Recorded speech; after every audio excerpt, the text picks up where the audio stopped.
see you today. Yes, beautiful. From Philly, you really don't get to see this much of the sky. I see about this much of the sky at any one moment there. So this is really a treat. Happy Juneteenth coming up, right? Happy Freedom Day, as the elders of the block called it. I am here for the Naropa Summer Writing Workshop from the Jack Kerouac School of Disembodied Poetics. And with that, I wanted to start off. I'm talking about freedom with a poem by Bob Kaufman, who's one of the few black beats, recognized black beats in San Francisco at the time that everything was going down. So this is a compilation of two poems of his. Can y'all hear me if I'm here? Is this good?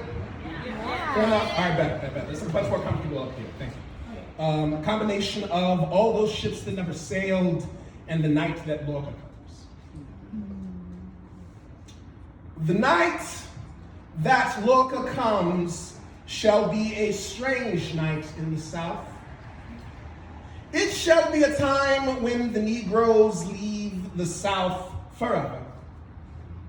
Green trains shall arrive from red planet Mars. Crackling blueness shall send tooth-covered cars for them to leave in, to go into the North forever.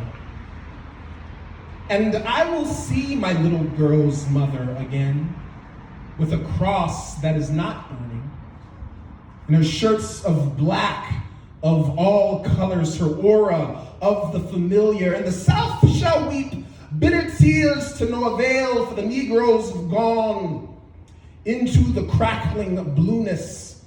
So this night, all those ships that never sailed, the ones with their sea cocks open that were scuttled in their stalls, this night, bring them back, huge and intransitory.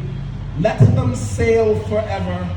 All those flowers you never grew, the ones you wanted to grow, the ones that were plowed under the ground in the mud tonight, I will bring them back, and you will grow them forever. And we will awaken with piano buttons stitched on morning lights. My body, once a museum of betrayal, will be covered in beauty. The silent queens will dance down streets paved with opal sadness, and you will lead me counterclockwise to pockets of joy and the jazz that lasts forever. Thank you.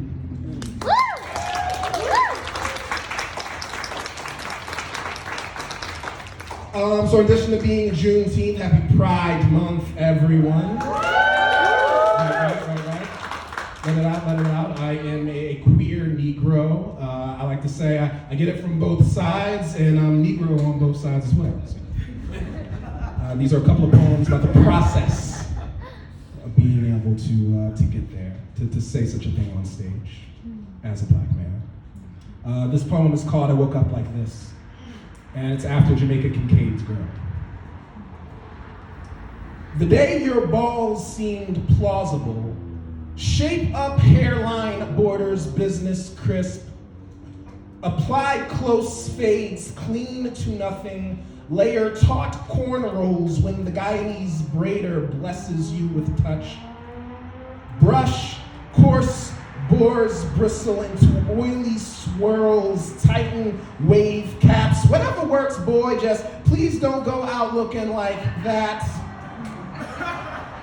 Wolfing is your mother's verb for her coffin scream the next time the man sees you out there looking like a beast. Watch your tone, smacks, pats down your kinky tuft like a threatening flame. Her eyebrows be like, wow. Really? Concern. Her hard thumb smudging your face. Steady dirt mask gonna scab those bedroom eyes shut. Smooth your shade to Obama tone. Get some funny fat on you or a porn tight bulletproof chest. Still, you do get older.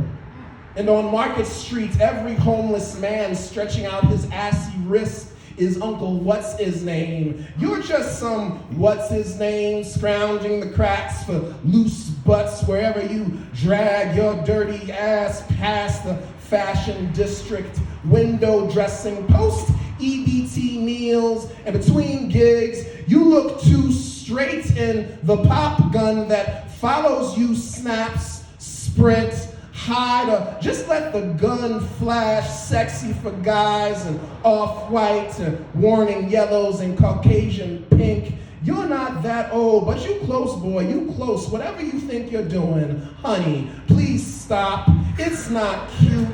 Tomorrow, the black around you will gasp open. What comes out this skin when it cracks?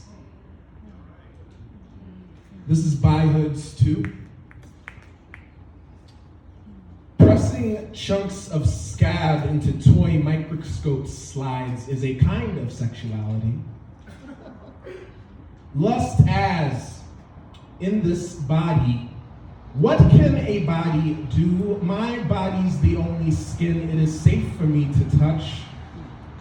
Don't look with lust, 'cause wanting in your heart is when the innocence flakes off your frame in chunks. Instead, look at yourself. My body evolved into a trigger that springs back funny. I noticed too early and it became a symbol and then a scary way to measure time. If you see me wilt avocado grain and it looks nice, there's a point you can push where a switch flips soft, milky gray. Leading is nice, but loose drool on a warm baby cheek is a sweet place for a black boy to sleep. The dream where I'm a house mouse blessed with a stockpile of toasted crumbs, nook behind a small crown molding, plump rodent pet twitch, clever nuisance, nooseless, and too cute for any evil consequence for approaching a stranger and saying yes. Thank you for the quiet. I appreciate that. That's beautiful. It's a nice space to sit in. This poem's called Fuckboy. My friend loved just the breathing in the bathhouse. A long meandering weave of thoughts while a lonely man moaned lost into the linoleum. I bought him earrings made of black lava stone, one of my first Christmas gifts, and that was not until I was 36. Small penises are such tender thumbs. True story. He wouldn't kiss me in the bar we were regulars at, and he's the gay one. I've given up believing there's order to the world. We both want black women and kids, an experiment and blossom, because that's what black men are, an experiment in trust. He loves black men. I lean over him in Texas watching the build of his joy. I felt like such a slut, feeling everyone should come. Not by me necessarily, but at least I want to know about it.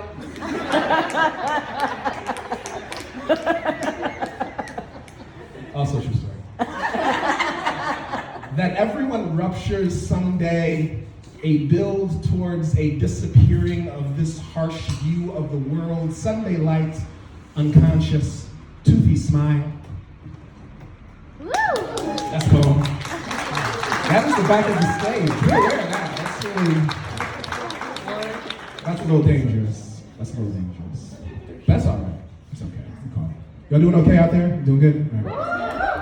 It also happens to be Black Music Appreciation Month. Right? Can we just do all the shout outs, every single one? I don't know what else today might be.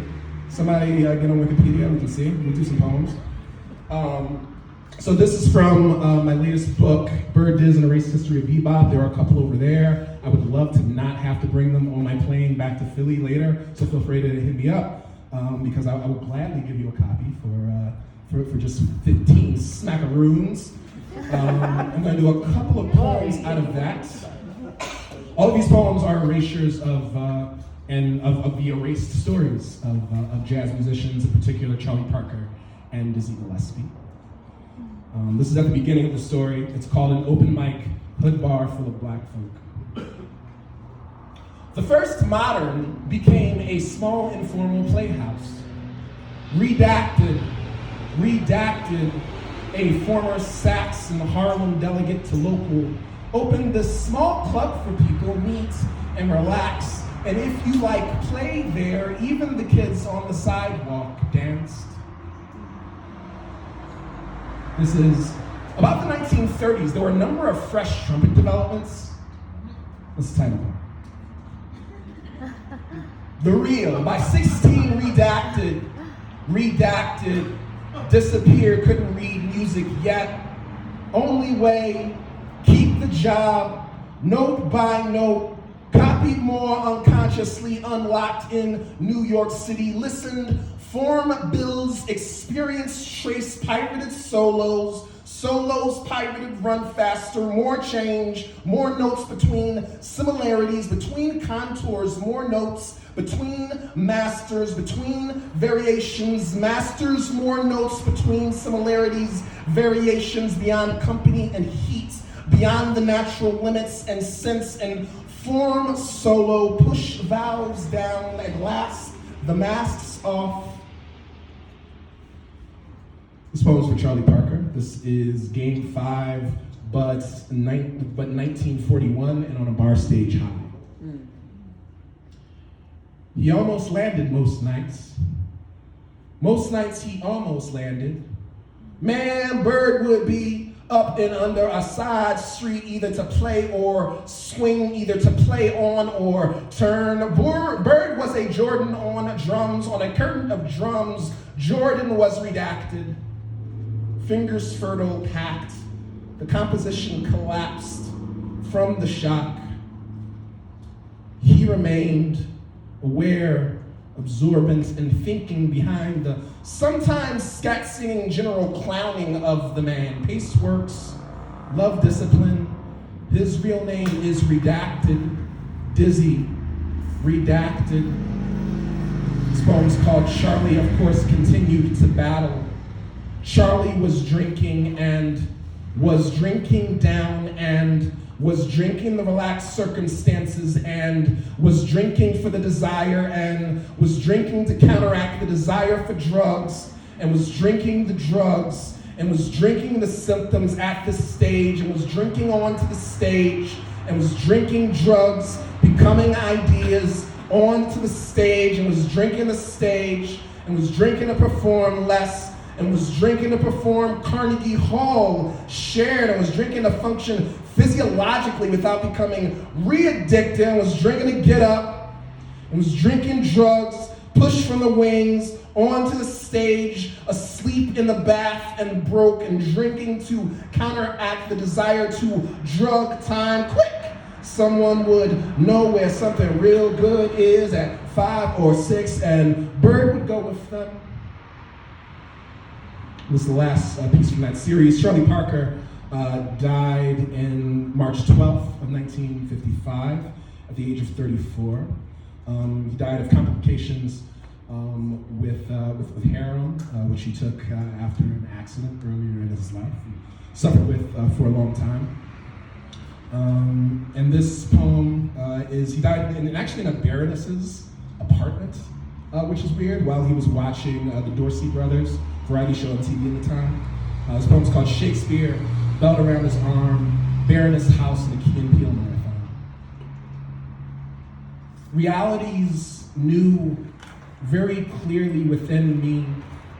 Suddenly, revelations sketch I sketch vistas, the uninitiated eye. I gather thunder clouds instantaneously. I outlive I, both in moment and afterwards and I still, boy, not merely will, free movements dawn. I always free.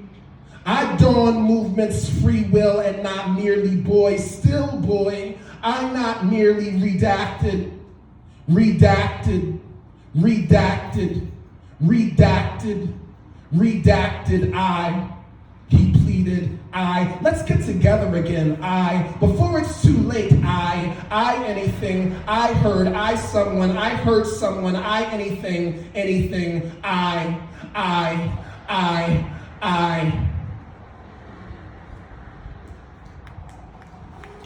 And that's the end of this verse.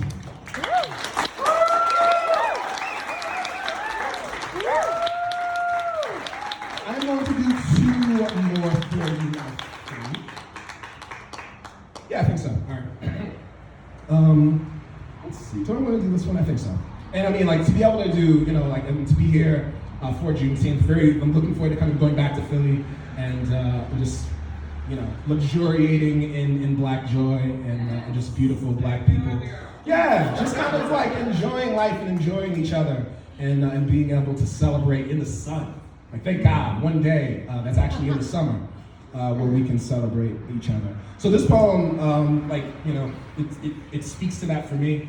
At one point, I was working a job that I really hated, and it was like a long walk between subway stops that I had to do. So as I was walking down, it was winter, but it was like unseasonably warm, and I was coming up, and there was this Black couple, young Black couple, and they were sitting there, and they were like standing in front of each other, and the dude had a baby in like a satchel on his back, and then like his partner was on the other side, and she was kind of like hunched with him too. And they were in the middle of this like super complicated handshake, like this LeBron James style, like 15-minute long handshake. And just as I was coming past, they finished it, and they finished it with like the tiniest little kiss. Right? And it was so cute. I went home and I immediately wrote this poem. So this is called Instructions for a Secret Handshake.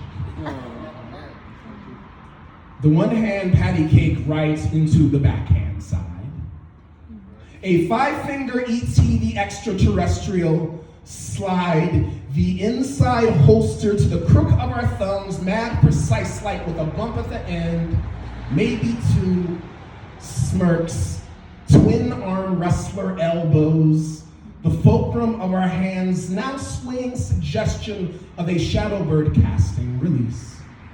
A terrorist fist jab, the business handshake firm, the lingering hold pretty, a palm press, interlocking fingers still rigged, twisting fountain rising between the two sides of an ongoing stare, the bisection of eyes, brains, teeth, cheesing, 2 crescent moons. Hide face left flip to your own hand. Hide face right flip, diagonal sway like a dance. Peel off these nuts signs and shame. Or maybe they're devil horns, or maybe they're deer heads, each picking their own interpretation and never telling the other, no matter how much they try, a sudden slap of the right hand in an arc round that sounds like a gunshot. We grip like a bus pole. Twist, we lean back like we ain't never gonna fall, leap any city circle to the right to the running man, the nay-nay, the cabbage patch with this 1-2 twist thing at the end that we mess up, both of us. You, dusting dirt off shoulder while I be all like, what? Okay, girl, you better go ahead now. You, arms open, full sun, shaking shoulders while I be all tippy-toed and nappy head and horn mouth like, damn, come on now. Come on now. Come on. And me, dusting dirt off my own shoulder, left, quick, but, clear, chill, but, like fully understanding that I'm fly while you just stare. Me, slowly rubbing shoulder, right like I pulled something, looking up from the valley of my neck while you stare. Me, stepping towards you, broad chest, soft face, turning nowhere while you stare. Stare at you, staring at me, stare. Instructions for a Secret Handshake.